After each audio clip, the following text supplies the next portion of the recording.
basically what you're saying is what's happening now is we have people who are telling us that they're going to free us from big government.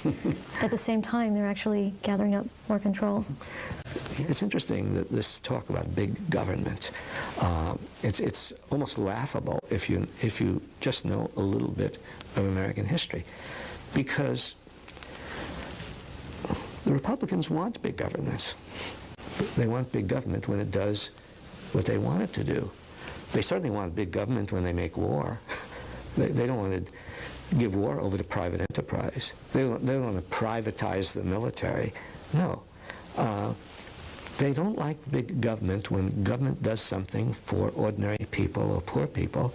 They like government when government does something like create an oil depletion allowance for the rich or change the tax structure. That's when they like government. The Founding Fathers did not like the idea of a decentralized system with a weak central government. They wanted a strong central government, and they wanted big government for the same reason that the upper classes have always wanted big government.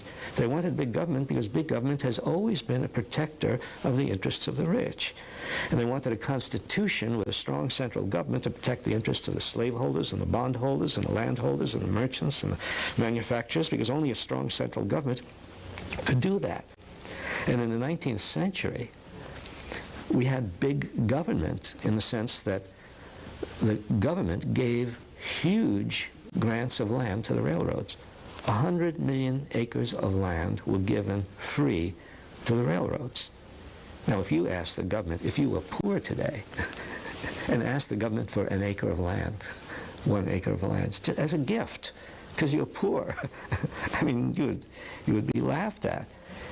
Then, in the 20th century, for the first time, government begins, under the pressure of socialists, populists, progressives, labor unions, strikes, in the early part of the century, the 1930s, the movements of the 1960s. In the 20th century, the government begins to give benefits to the poor.